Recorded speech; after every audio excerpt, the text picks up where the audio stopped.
और याकूब के पत्री जी 4 अध्याय का यदि हम 10 पद पढ़ते हैं, प्रभु के सामने दीन बनो तो वह तुम्हें क्या बनाएगा? शिरोमणि बनाएगा।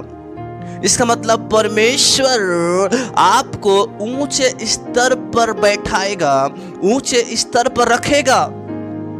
कब? जब हम अपने आप को छोटा बनाते हैं। यीशु मसीह ने कहा जो अपने आप को छोटा बनाएगा वो बड़ा किया जाएगा। आपका स्तर बढ़ेगा, आपका आत्मिक क्षेत्र की उन्नति होगा, आपकी कलीसिया का उन्नति होगा, आपके हालेलुया परिवार का उन्नति होगा, आपका जीवन का उन्नति होगा, आशीष का उन्नति होगा। वो हालेलुया। और जो अपने आप को बड़ा बनाएगा वो छोटा किया जाएगा।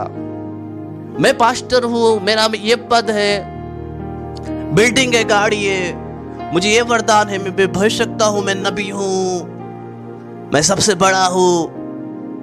ऐसे लोग परमेश्वर के नजर में उनका मूल्य बड़ा नहीं है। लेकिन परमेश्वर का आत्मा कहता है, बाइबल का वचन कहता है, जो अपने आप को छोटा बनाएगा। हे प्रभु, मैं जो कुछ भी हूं तेरे अनुग्रह के द्वारा हूं।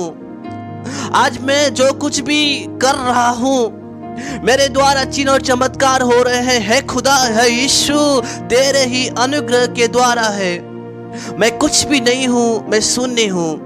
हम सभी देखते हैं मेरे प्रियो, स्वयं परमेश्वर अपने आप को इतना छोटा बनाया और मानव जाति के लिए देह का धारण किया और हमारे लिए खुदाबंद यीशु मसीह शून्य बन गया, अपने आप को दास के स्वरूप बना दिया और एक सेवक के समान, एक दास के समान, एक नौकर के समान वह स्वयं प्रभु यीशु मसीह बना। हम यीशु मसीह को देखकर सीखते हैं। जो यीशु मसीह अपने आप को छोटा बनाया वो बाद में पिता के दाहिनी ओर बैठ गया, ऊंचे स्थान पर बैठ गया। वैसे ही जब आप अपने आप को छोटा बनाते हैं, दीन बनाते हैं, नम्र बनाते हैं, परमेश्वर आपको उसी समय से उठाना शुरू कर देता है। हम कई बार बढ़ना चाहते हैं, मसीह जीवन में उन्नति करना चाहते हैं, लेकिन हम उन्नति नहीं कर पा रहे। क्यों? क्योंकि हमारे अंदर वो नम्रता और मन की दीनता नहीं है। हमेशा मैं का शब्द है, मैंने किया, मैंने बोला। लेकिन परमेश्वर का वचन कहता है, जब हम दूसरा इतिहास की पुस्तक 7 अध्याय का 14 पद में यदि हम पढ़ते हैं, प्रभु ने कहा, प्रभु यह चाहता है, यदि मेरी प्रजा के लोग जो परमेश्वर की कहलाते हैं दीन होकर प्रार्थना करें, दीन होकर परमेश्वर की उपस्थिति में चले, तब परमेश्वर आपको बढ़ाएगा। तब आपका जीवन जो का त्यो परमेश्वर कर देगा।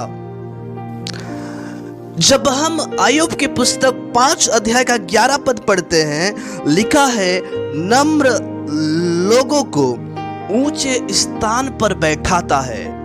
परमेश्वर यहोवा नम्र लोगों को ऊंचे स्थान पर बैठाता है, ऊंचे स्तर पर रखता है। आप पूंछ नहीं बनेंगे, परमेश्वर आपको सिर ठहराएगा, ऊंचे स्तर पर रखेगा। कब? जब आप नम्र बनेंगे। और नम्र कब बनेंगे? जब पवित्र आत्मा आपके जीवन में आएगा। ओ हालेलुया। नंबर 2, जब परमेश्वर का वचन आपके हृदय में अधिकाई से बसेगा, यही वचन आपके कठोर हृदय को तोड़कर वो परमेश्वर के लिए एक भवन तैयार करेगा।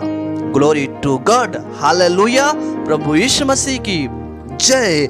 और भजन संहिता 147 का 6 में लिखा है, यहोवा नम्र लोगों को संभालता है। जब आप ऊंचे स्थान पर परमेश्वर आपको रखेगा, सुनिएगा, परमेश्वर का वचन कहता है, जब आप ऊंचे स्थान पर प्रभु आपको रखेगा, उस समय बहुत सारे लोग आपको गिराने के लिए आएंगे। लोग गिराने के लिए आएंगे, लोग आपको ठोकर खिलाने के लिए आएंगे, लोग आपका नुकसान चाहेंगे, लोग आपका भला नहीं चाहेंगे। उस समय स्वयं परमेश्वर आपको संभालेगा, वो आपको गिरने नहीं देगा, वो आपको टूटने नहीं देगा। क्यों? क्योंकि यहोवा आपकी ओर है।